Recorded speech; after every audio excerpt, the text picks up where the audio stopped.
If you're an art teacher, I'm sure you've heard this before. I don't know how to draw, or I'm not good at art. I hear it every year, especially at the start of the term. And honestly, it's one of the biggest challenges in the art classroom.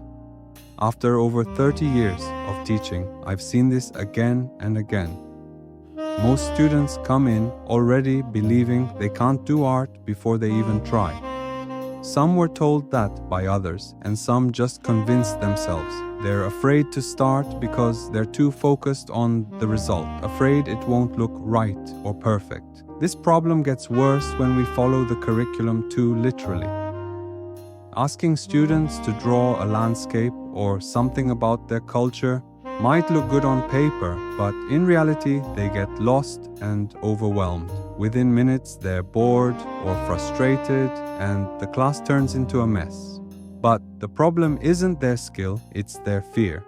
That's why I like to begin the year with something simple, fun, and pressure-free, something that lets every student feel successful, no matter their level. It's called Write Your Name in Arabic Graffiti style. This isn't the only way to start the year, but it's one of the ways that worked really well for me.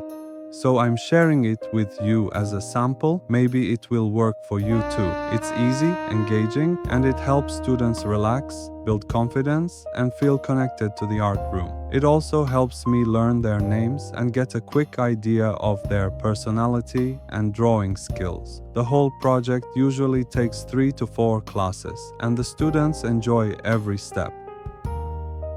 Before we begin the project, I like to share with my students the story of graffiti. Not just what it looks like, but why it started.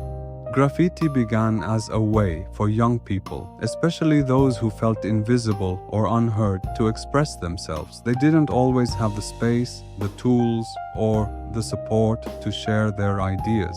So they started using the walls of their cities as their canvas. At first, most people didn't understand it. They saw it as damage, just random words sprayed on buildings. The authorities tried to stop it. They painted over it. They even chased the artists. But the graffiti artists didn't give up.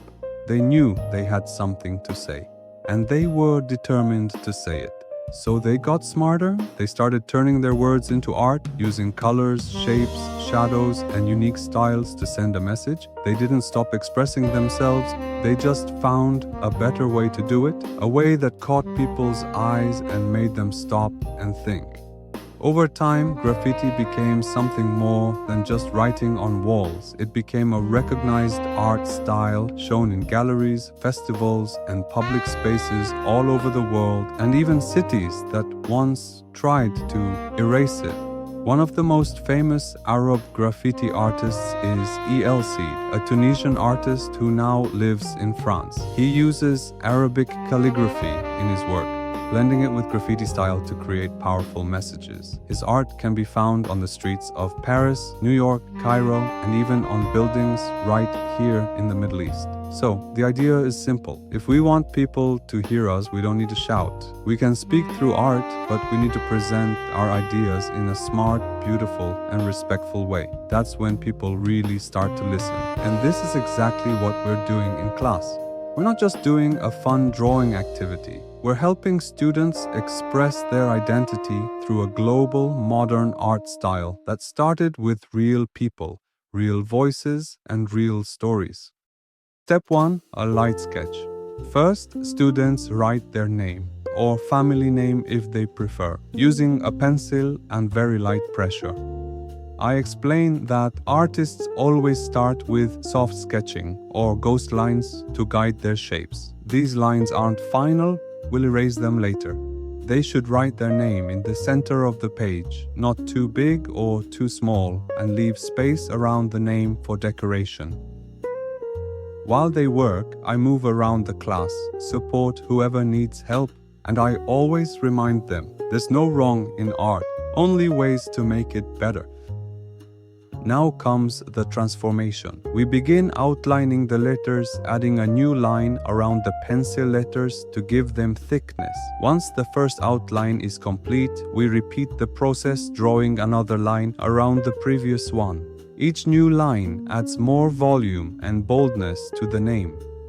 Usually, we repeat this step 3 to 5 times, depending on how thick the student wants the letters to be. More outlines make the name stronger, but we remind them to keep the letters readable. Once they're happy with the shape, we ask them to press a bit harder over the final outline, making it darker. Then, they erase all the old ghost lines, leaving behind clean, bold letters, ready for coloring. This is the fun part. Students choose any color scheme they like. They can add solid colors, patterns inside the letters, shadows, or highlights for a 3D effect depending on age and level. After coloring, we use a thick black marker to trace the final outer edge. This makes the letters pop and gives it a strong graffiti feel.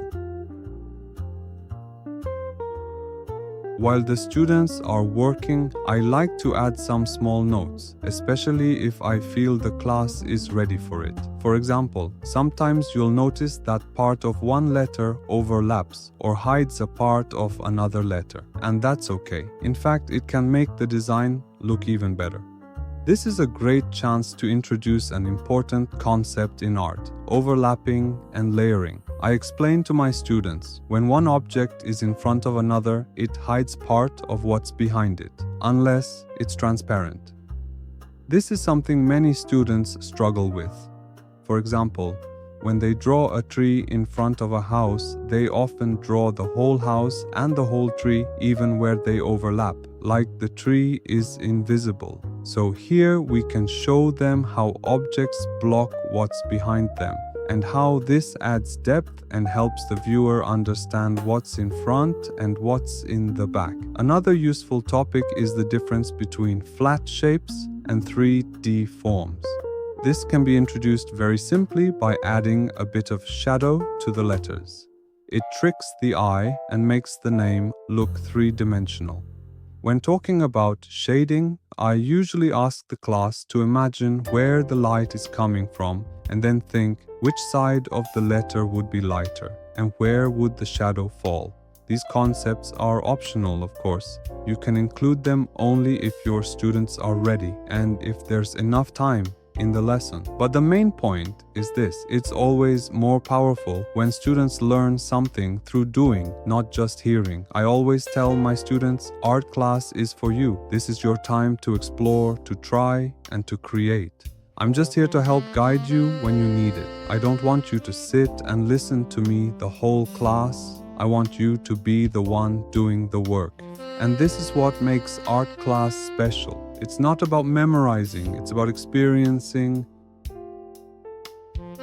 Now we draw a bubble outline around the name, like a cartoon speech bubble or cloud. Students can color the background and add decorations like stars, lightning bolts, or personal symbols. This depends on class level and time available.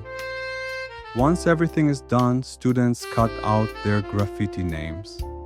This step helps build cutting skills, and it gives a sense of ownership. We then collect all the names and create a classroom wall display. This builds belonging, team spirit, and pride in the space. Students love seeing their name as part of the class. It becomes a memory that lasts the whole year. Some even start to compete between classes for the most creative display. For optional extension, Arabic graffiti phrases. Later in the term, when students are more confident, we can introduce a group mural project. The teacher can draw the main outline of a graffiti-style Arabic phrase on a large wall or paper. Then students apply the same techniques they've already learned.